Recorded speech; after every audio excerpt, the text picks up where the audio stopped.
Nobody remembers the lecture that morning. They remember the sentence that split the room. It came without warning, without hesitation, without apology. Professor Richard Hartwell adjusted his cufflinks, scanned the classroom, and said, "Who let this black kid into my class?" Some students laughed, not because it was funny, because Hartwell had tenure, and tenure teaches people when to laugh. The room held 40 students, elite program, advanced number theory, Whitmore University's most feared course, and in the back row sat Isaiah Parker, 19 years old, scholarship student, South Side Chicago, first-generation college kid, invisible by choice, invisible by survival. Until now. Isaiah stood slowly, movement controlled, eyes calm. He had learned early that fast reactions feed people's expectations, slow reactions disrupt them. Hartwell watched him like a biologist examining something unexpected. This course, Hartwell continued, requires a level of mathematical maturity that cannot be faked. A few heads turned. Some students avoided looking at Isaiah. Others stared openly. One girl bit her lip, uncomfortable. Nobody spoke. Authority had already assigned roles. Hartwell turned toward the chalkboard. White dust floated through sunlight, slicing the room. He began writing.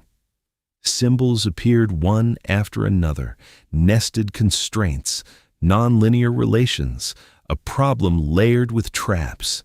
Students recognized it immediately. Impossible, or close enough. Rumor said a graduate student had tried solving it for 6 months. Failed. Hartwell stepped aside. "You have 5 minutes," he said casually. A smile touched his mouth. Not friendly, predatory. "Show us why you belong." The room leaned forward, because everyone understood. This wasn't a challenge. This was an execution. Isaiah walked toward the board. Each step echoed louder than it should. He picked up the chalk, paused, because the equation wasn't unfamiliar.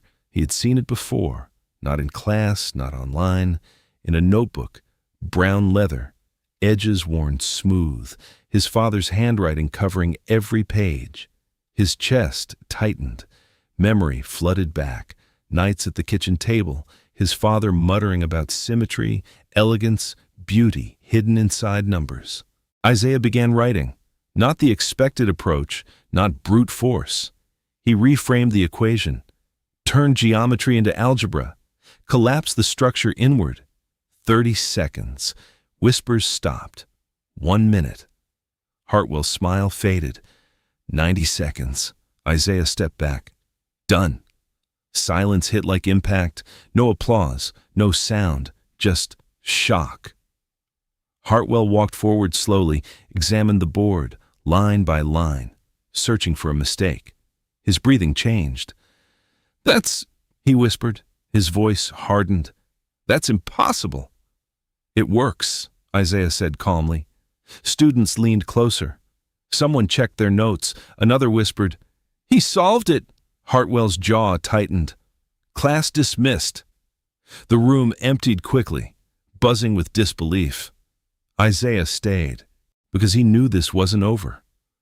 Hartwell closed the door behind the last student. The lock clicked. Too loud. Where did you learn that method?" Hartwell asked. "My father." Hartwell's eyes sharpened. "What was his name?" "James Parker." And for one single second, fear, real fear. Then it disappeared. "That's interesting," Hartwell said quietly. "You'll be hearing from me." 2 days later, the email arrived. Subject line, academic integrity violation. Isaiah read it twice, then a third time. Not surprised. Just tired. Because history has patterns, and he knew this one. Hartwell's office smelled like old books and control. He sat behind his desk like a judge delivering sentence. No undergraduate solves that problem legitimately. Isaiah stayed calm. "My father solved it first." Hartwell's smile didn't reach his eyes. "Convenient story." "It's true." A dead man cannot confirm that. Silence stretched. Hartwell slid a document across the desk. Formal accusation, cheating, possible expulsion. You can withdraw quietly, Hartwell said, or we proceed. Isaiah didn't touch the paper. He looked at Hartwell instead, and something shifted. Because Isaiah wasn't afraid, and fearlessness unsettles people who rely on intimidation. I'll proceed, Isaiah said. Hartwell leaned back slowly. That's a mistake. Isaiah stood. Maybe, and walked out. That night, he drove home. His mother opened the door before he knocked. She knew something was wrong. Mothers always know. When he said the name Hartwell, her face changed. Not confusion, recognition. Fear mixed with grief. Come inside, she whispered. The attic held memories nobody wanted to revisit. A cardboard box hidden beneath old blankets. Inside, research drafts, letters, rejection notices, termination documents. One signature repeated, Richard Hartwell. Isaiah felt cold spread through him. This happened before, his mother said softly. Your father solved that equation in 1994. She handed him the notebook, brown leather, worn edges. His father's handwriting filled the pages. Same problem, same solution, dated, years before Hartwell's publication. Isaiah looked up slowly. What happened? Her voice broke. They said your father stole it. Silence swallowed the room. But he didn't, she whispered. They just decided he did. And that was the moment everything changed.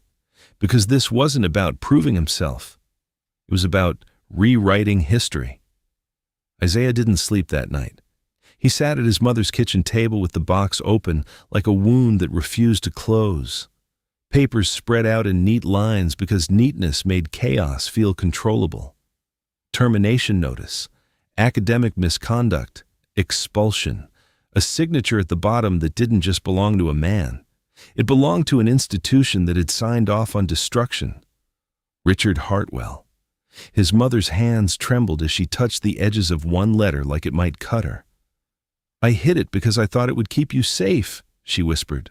Isaiah stared at his father's name, James Parker, printed like a ghost the world tried to erase. You thought silence was safety, Isaiah said softly. His mother didn't argue, because she knew. Sometimes silence doesn't protect you. It just delays the moment you get hit. Isaiah flipped through the notebooks again, slower this time. Not reading, verifying. Dates, ink shade, pressure in the handwriting. Margin notes that carried his father's voice more than his father's face ever could. And then he saw the line that made his stomach tighten. Whitmore University. Fall, 1994. His father hadn't just studied mathematics. He had studied inside the same building Isaiah walked into every day, the same hallways, the same board, the same professor who now stood in front of a room and asked who let this black kid in. Isaiah's mother swallowed hard. There's more, she said. She reached deeper into the box and pulled out a folded piece of paper. A complaint, not filed by the university, filed by James Parker, against his advisor, against Hartwell. The words were written with a desperate precision Isaiah recognized, the same careful logic his father used in the notebooks, except this time, it wasn't numbers. It was pleading. He read the last line twice. I request an independent review board due to clear conflict of interest. Isaiah looked up slowly. They didn't give him one. His mother shook her head. No. They held a closed hearing. During winter break. Empty campus. No witnesses.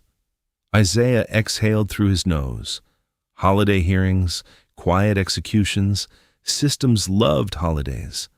Because holidays meant fewer eyes, and fewer eyes meant fewer consequences. His mother's voice broke. They did it so fast, Isaiah, like they were cleaning a spill. Isaiah stared at the complaint again, then at Hartwell's signature on the expulsion notice. A man didn't do this alone. A man like Hartwell didn't survive decades of accusation without help. That meant one thing. Hartwell wasn't a lone villain. He was protected.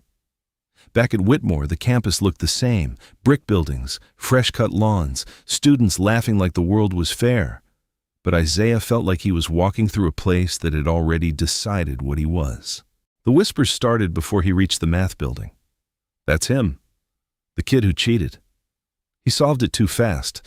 Nobody can do that. Obviously, he found it online. One guy said it loudly enough to be heard. Affirmative action miracle. Isaiah kept walking. No head turns, no arguments, no performance. He had learned another rule early. The moment you defend yourself publicly, you are already fighting on their terms. But inside his chest, something kept rising. Not anger, something worse. The feeling of being watched by people who wanted you to fail because it would confirm the comfort of their worldview. He walked into room 248. Same board, same seats, different energy. Students glanced at him, then away, like proximity was risky. Hartwell entered precisely on time. He didn't look at Isaiah. He didn't need to. He began class like Isaiah had never solved anything, like Isaiah didn't exist, and that was its own kind of violence, a deliberate erasure. Mid-lecture, Hartwell paused, chalk in hand. "Mr. Parker," he said casually, as if calling on him for a normal question.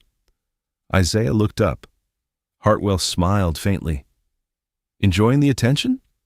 The room went still. Isaiah answered calmly. "I'm enjoying the mathematics." Hartwell's eyes narrowed slightly, as if Isaiah had said something inappropriate by refusing to flinch. "Good," Hartwell said, "because you're about to learn the consequences of dishonesty." Then he continued teaching like nothing happened. But Isaiah could feel it. Something had been launched, and Hartwell wasn't the kind of man who launched things without expecting them to land. The next email arrived that afternoon. Formal hearing scheduled. Date, November 28th. Time, 9 a.m. Location, Administrative Annex, 2nd floor. Isaiah stared at the date. Thanksgiving break, empty campus, closed doors, fewer students around to notice, fewer people to support him. The exact same tactic used on his father. He could almost hear Hartwell's voice inside it. "We did this before. We can do it again." Isaiah called the Academic Integrity Office immediately. Voicemail. He called Student Advocacy. Voicemail. He called Legal Aid. A tired receptionist told him to call back after the holiday. After the holiday. As if his life could be paused and resumed like a semester. Isaiah sat in the student union watching people plan trips home, laughing, talking about food and family like the world couldn't suddenly turn on you. For the first time, he understood something about his father, how a man could be brilliant and still be broken, not because he lacked ability, because he lacked allies. Ability without protection is just talent waiting to be punished. Isaiah drove back to his apartment that night and stared at the notebooks again. How do you prove a dead man's mind existed? How do you convince an institution that benefits from silence to suddenly love truth? Then, his eyes caught a torn page near the back of one notebook. A rough tear, like someone had ripped it out in anger. Only a small fragment remained attached, and on that fragment, one word, Hartwell. Isaiah's jaw tightened. This wasn't just a theft. It was personal. It always had been. He made a decision before fear could talk him out of it. He needed someone inside the system, someone with credentials that couldn't be laughed off, someone Hartwell couldn't steamroll in an empty room. He opened the university faculty directory and searched for the mathematics department. Dozens of names, mostly men, mostly older, mostly safe. Then he saw it. Dr. Lydia Moore, Associate Professor, Applied Mathematics, MIT, Ph.D. And next to her name, a small faculty photo. A black woman in her late 40s with eyes that didn't look polite. They looked tired of tolerance. Isaiah hesitated. then typed an email with hands steadier than he felt. Dr. Moore, my name is Isaiah Parker. I'm in Hartwell's class. I'm being accused of cheating after solving a problem he gave me publicly. I have evidence connected to my father, James Parker. I think Hartwell is hiding something and I need help. I have a hearing scheduled during Thanksgiving break. Please. He stared at it, then hit send before doubt could stop him. Minutes passed, then an hour, then 2. He kept refreshing his inbox like it could save him if he stared hard enough. At 2:13 a.m., a new email appeared. One line. Come to my office at 7 a.m. Bring everything. Isaiah didn't breathe until the message finished loading. Dr. Moore's office was small, crowded with books and worn folders, the kind of space built by someone who kept proof because proof was survival. She didn't smile when Isaiah walked in. She didn't ask how he felt. She didn't offer comfort. She offered clarity. Close the door, she said. Isaiah did. Dr. Moore looked at him like she was measuring something deeper than his story. Then she said quietly, say his name again. James Parker. Her face changed, not surprise, not confusion, pain, like a scar being pressed. Isaiah's throat tightened. You knew him. Dr. Moore sat down slowly. I did. Isaiah placed the notebook on her desk. The brown leather looked older in the fluorescent light, like time itself had tried to weaken it. Dr. Moore opened it carefully. Her fingers moved across the ink like she was reading a voice. She flipped several pages, stopped. Her hand paused. Then she turned the notebook toward Isaiah and pointed to the margin. A small annotation. 3 words. Method C. Works. Dr. Moore swallowed. That's his handwriting, she whispered. Isaiah's chest tightened. You're sure? Dr. Moore didn't answer immediately. Instead, she opened a drawer in her desk and pulled out a photograph. A group of graduate students outside a building, young faces, bright eyes. Isaiah's gaze moved across them, then stopped, second from the left. A young black man with Isaiah's eyes, Isaiah's cheekbones, Isaiah's quiet intensity. James Parker. Isaiah's throat went dry. Dr. Moore held the photo like it weighed something. He was the best mathematician in our cohort, she said softly. The kind of mind people talk about for decades. Isaiah didn't blink. What happened? Dr. Moore's jaw tightened. Hartwell happened. Isaiah felt the words like impact. Dr. Moore continued, voice calm but edged with something sharper. James was building a breakthrough. Hartwell was his advisor, had access to everything James wrote, every proof, every draft. Her eyes hardened. Hartwell didn't just steal his work, he stole his future. Isaiah's hands clenched. And nobody stopped him. Dr. Moore's voice lowered. No. Isaiah waited for her to say why. She said it before he asked. Because speaking up would have cost us everything. Isaiah stared. You stayed silent. Doctor? Moore met his eyes with no defensiveness. Yes. A long silence settled between them. Not empty.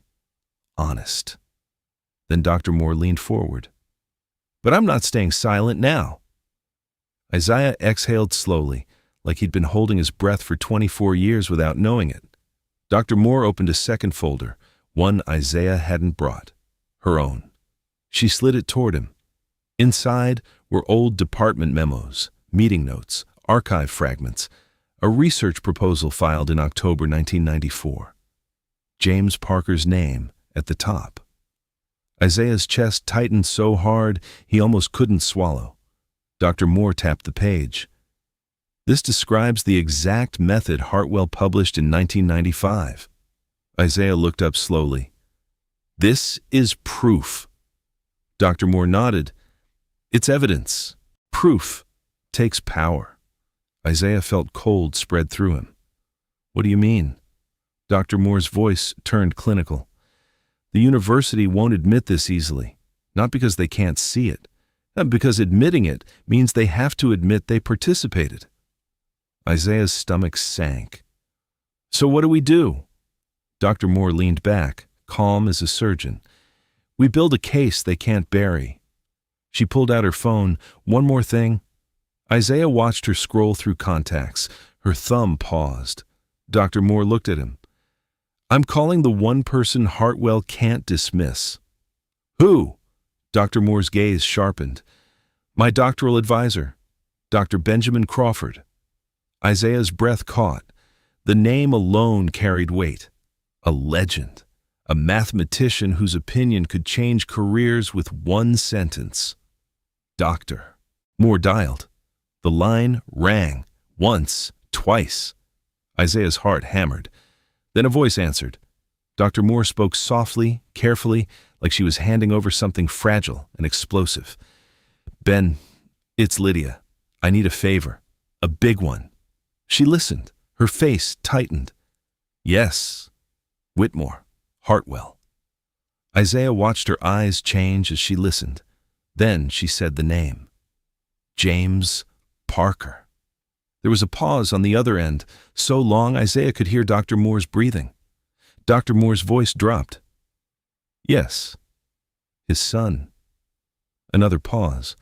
Then Dr. Moore's shoulders relaxed slightly. "Thank you," she said quietly. She hung up and looked at Isaiah. "He remembers your father." Isaiah's throat tightened. Dr. Moore continued. "He's assembling an independent panel, not university people. Real evaluators." Isaiah swallowed. "When?" Dr. Moore's eyes held his. 48 hours. Isaiah's pulse spiked. I know," she cut in. "It's supposed to feel impossible." She gestured toward the notebook. "Your father lived inside impossible. So do you." Isaiah stared at the hearing date on his phone. Thanksgiving break, empty campus, Hartwell's execution scheduled. And now, for the first time, Isaiah felt something he hadn't felt since the email arrived. Hope. Not soft hope, hard hope. The kind you can build a fight on. Dr. Moore stood. "Listen to me," she said. "Hartwell isn't just afraid you solved his equation." Isaiah frowned. "What else?" Dr. Moore's voice lowered. "He's afraid you'll make people ask whose equation it really was." Isaiah's blood went cold. Dr. Moore stepped closer. "And when that question gets asked, Hartwell's whole life collapses." Isaiah looked down at the notebook again, then back up. "What happens if the university tries to bury it again?" Dr. Moore's mouth tightened. "Then we make it public." Isaiah's stomach dropped. Public meant war, not just academic, social, reputational, dangerous. Dr. Moore's eyes stayed steady. "They buried your father when he was alone." She paused. "You're not alone." Isaiah nodded slowly. And in the quiet of that office, with his father's handwriting on the desk between them, Isaiah realized what this really was. Not a cheating allegation, not a class humiliation, a rerun. A system repeating itself because it had never been forced to stop. And now it had met the one variable it couldn't control. A son holding the original proof. That night, Isaiah returned to his apartment and arranged everything. Notebooks, memos, proposals, letters. Like evidence in a case that wasn't just about him. He looked at the torn page with Hartwell's name again. Then he opened his laptop. Searched Hartwell's publications. The paper title appeared. His stomach tightened. Because the method looked familiar. Too familiar. He scrolled. There it was. The same structure. The same reasoning. The same Method C concept. Without calling it that, Hartwell hadn't just stolen. He had built a career out of a dead man's mind. Isaiah's phone buzzed. A text from an unknown number. One line. "Stop digging. Withdraw. You won't win." Isaiah stared at it. His heartbeat slowed instead of sped up. Because threats only come when you're close. He typed one word back. "No." Then he turned off the lights and sat in the dark, because now he understood something terrifying. This wasn't just Hartwell protecting his reputation.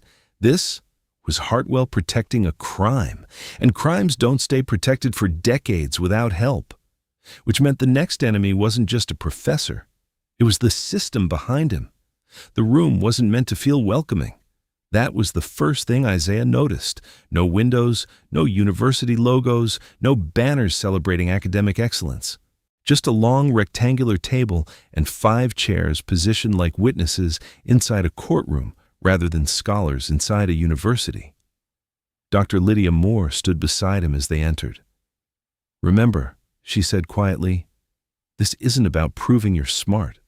They already suspect you are." Isaiah nodded. "So, what is it about?" Her eyes stayed forward. "It's about proving they were wrong." 3 people sat waiting. Dr. Benjamin Crawford was impossible to miss. Silver hair, posture relaxed, but eyes sharp enough to make silence uncomfortable. A legend in mathematics. Someone whose approval changed careers. Beside him sat Dr. Elena Navarro, specialist in algebraic geometry, known for dismantling weak arguments without raising her voice. And at the far end, a man Isaiah didn't recognize. Older. Quiet, watching him carefully. Dr. Moore leaned toward Isaiah. "That's Dr. Gregory Sullivan." Isaiah's stomach tightened. The name meant nothing to him, but something about the way Sullivan watched him felt heavy. Crawford stood first. "Isaiah Parker," he said calmly. "We're not here as judges. We're here as mathematicians." Isaiah nodded. "And mathematicians respect proof," Crawford added. Navarro slid a folder toward Isaiah. "No internet, no notes, no external references," she said. "We want to understand how you think." Isaiah felt his pulse steady. This wasn't Hartwell's trap. This was something else. They began immediately. First problem: abstract algebraic structure involving modular transformations. Isaiah approached the board. He didn't rush. Empire Rule 1, breathe before you move. He wrote slowly, not to impress, to demonstrate reasoning. Navarro watched closely. "Explain your assumption here," she said in midway. Isaiah turned. "It simplifies symmetry without collapsing dimensional constraints." Navarro's eyebrow lifted slightly. She nodded once. Second problem: topology crossover with number theory. Intentionally messy. Designed to expose weakness. Isaiah smiled slightly when he saw it. Not because it was easy. Because it was beautiful, Crawford noticed. "You're enjoying this?" he said. "Yes," Isaiah replied simply. The room shifted. Enjoyment under pressure changed how people saw you. It turned testing into conversation. Third problem: the hardest. A variation of the same structure Hartwell had used publicly. Isaiah's breath slowed. He knew this one, not memorized. Understood. He wrote the method. Method C, his father's path. Silence deepened. The evaluators exchanged glances. Isaiah stepped back. Finished. Crawford stood slowly, walked to the board. Checked. Rechecked. His lips pressed together. "Well," he said finally, "that's undeniable." Navarro closed her folder. "You're not replicating memorized solutions," she said. "You're reconstructing logic from foundation." Isaiah nodded. "That's how my father taught me." The room went still. Dr. Sullivan's hand tightened on the table. "Say that again," he said quietly. "My father taught me." "What was his name?" "James Parker." The air changed, not slightly, completely. Dr. Sullivan leaned back like someone had struck him. Dr. Moore watched him carefully. "You recognize the name," she said. Sullivan exhaled slowly. "I should." Silence stretched. Nobody rushed him, because everyone sensed something was about to break. Sullivan stood, walked toward the windowless wall like he needed distance from himself. "I was a junior faculty member here in 1994, he said quietly. Isaiah's chest tightened.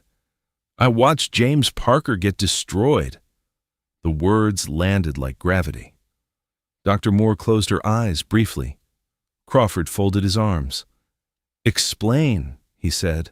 Sullivan turned back toward the table. "He was brilliant," he said. "Faster than anyone I'd ever seen. Hartwell supervised him." Isaiah's fists clenched. He trusted Hartwell with drafts, early research notes, methods not yet published. Sullivan swallowed hard. Then Hartwell published a paper. Silence. Same method, different name. Isaiah felt heat rush through him. "What did you do?" he asked quietly. Sullivan hesitated. The longest silence yet. "Nothing," he admitted. The word hurt more than accusation. "Why?" Isaiah asked. Because he needed to hear it, needed to understand the moment everything broke for his father. Sullivan's voice shook. "Because Hartwell controlled my tenure review. Because I had 2 kids. Because I was afraid." The honesty felt brutal. Dr. Moore spoke softly. "You watched a man lose everything." "Yes." "And you stayed silent." "Yes." Isaiah looked down, not angry, not surprised, just tired. Because systems rarely fail alone. They fail collectively. Crawford's voice cut through the room. "Do you have proof?" Sullivan nodded, reached into his bag, pulled out a thin folder. Inside was a photocopy of James Parker's research proposal. Time-stamped. October 1994. Crawford compared it to Hartwell's published paper. The similarity was obvious. Not inspiration, replication. Navarro shook her head slowly. "This is academic theft." Crawford turned toward Isaiah. "Your hearing is scheduled during holiday break?" "Yes." Crawford smiled faintly. "Of course it is." Authority shock, because everyone in the room understood. Holiday hearings were where institutions hid uncomfortable decisions. Crawford closed the folder. "Then we make sure this isn't hidden." He picked up his phone, dialed without hesitation. "Dean Whitaker," he said when someone answered. "Benjamin Crawford here. We need to talk about Richard Hartwell." Isaiah felt something shift inside him. For the first time, the system wasn't just watching him. It was being forced to respond. After the call, Crawford looked directly at Isaiah. "You're exceptional," he said. Isaiah didn't react. Compliments felt irrelevant. "This isn't about talent anymore," Crawford continued. "It's about truth." Dr. Moore nodded. "And truth requires witnesses." She looked at Sullivan. "Are you willing to testify?" Sullivan hesitated. Fear flickered across his face. Then something else replaced it. Relief. "Yes," he said quietly. "I owe James Parker that." Isaiah swallowed hard, because the fight was no longer theoretical. It was real, and real fights have consequences. Isaiah's phone buzzed as they left the building. Unknown number again. A message. "You should have withdrawn. Last warning." Isaiah stared at it. Dr. Moore glanced at the screen.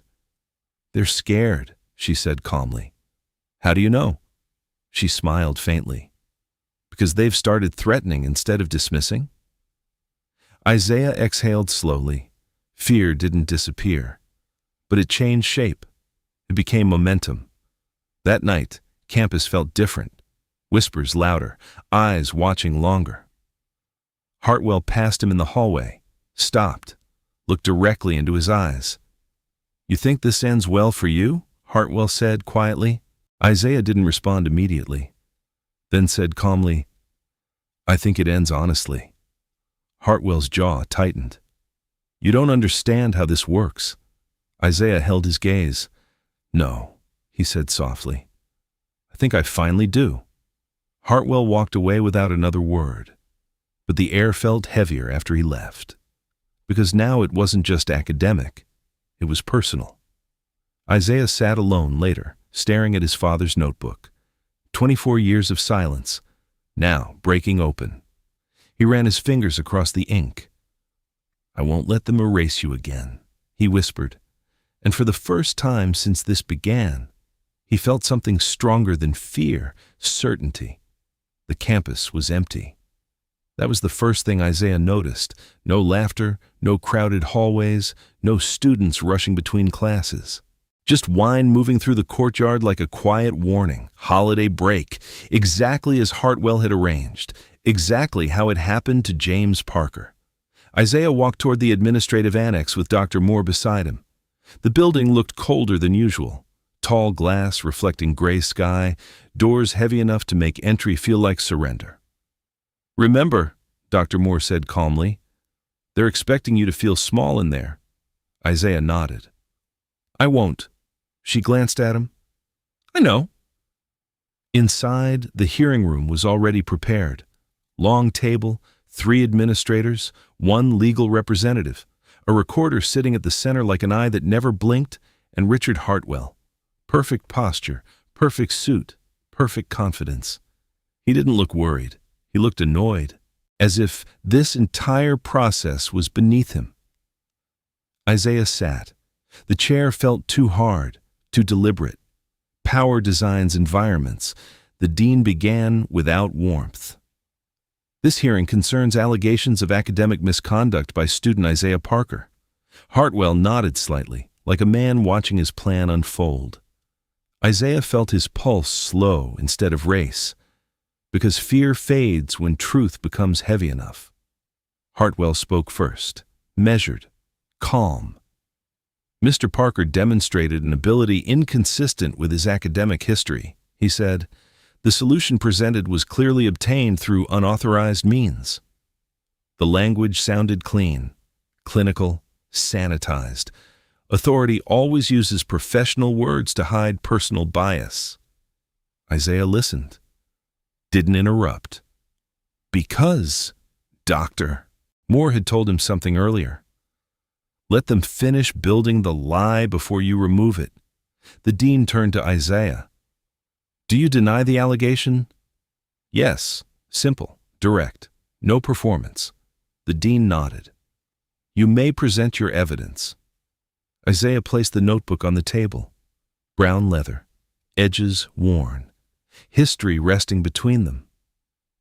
"This belonged to my father," he said. Hartwell didn't react, but Isaiah noticed his fingers tighten slightly. "My father solved this method in 1994. The legal representative leaned forward. "Your father's name?" "James Parker." Silence, not loud, heavy. The dean glanced at Hartwell. Hartwell's smile stayed steady. "I don't see how this is relevant," he said. Isaiah opened the notebook, turned it toward them. Dated pages, handwritten proofs, margins filled with corrections and notes.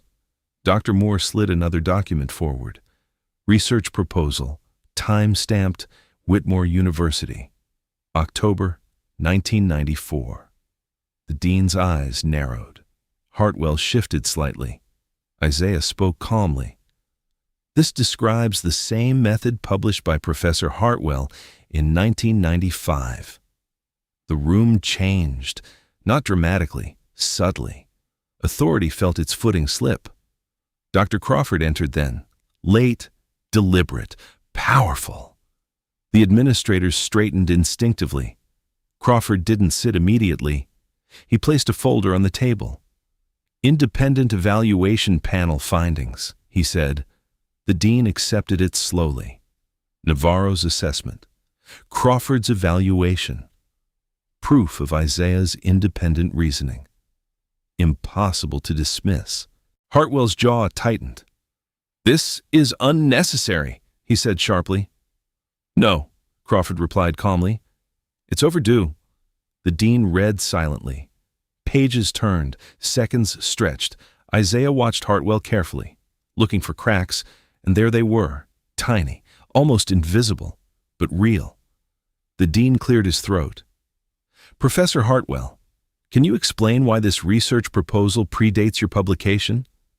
Hartwell leaned back. "I have supervised hundreds of students. Similar approaches appear frequently." Navarro spoke then. "No," she said softly. "Not this similar." Silence sharpened. Hartwell's eyes flicked toward her, anger barely contained. Isaiah felt it. The moment authority realizes it isn't in control anymore. Dr. Sullivan stood slowly. "I would like to provide testimony." The dean nodded. Sullivan's voice trembled at first, then steadied. "I was faculty here in 1994. James Parker accused Professor Hartwell of taking his work. I witnessed it." The words landed like impact. Hartwell's composure cracked for the first time. "That's absurd," he snapped. Sullivan didn't stop. "I stayed silent because I was afraid." The admission felt heavier than accusation. "I regret that every day." He placed his affidavit on the table, signed, dated, verified. 24 years of silence breaking in one breath. The dean looked at Hartwell again. "Professor, this is serious." Hartwell's voice hardened. "This is a coordinated attack." Isaiah leaned forward slightly. "No," he said quietly. "It's history catching up." The room went still. Authority shock, because students weren't supposed to speak like that, not calmly, not without fear. The legal representative whispered to the dean. Documents exchanged hands. Eyes moved faster now. Hartwell watched them carefully, and Isaiah saw it clearly. The moment realization arrived, he might actually lose. The dean spoke. "The allegation of cheating against Mr. Parker is dismissed effective immediately." Isaiah didn't react. Victory felt too heavy to celebrate yet. The dean continued. "An investigation into Professor Hartwell's prior conduct will begin." Hartwell stood abruptly. "This is outrageous," Crawford interrupted. "No," he said calmly. "It's accountability." 3 months later, the announcement arrived quietly.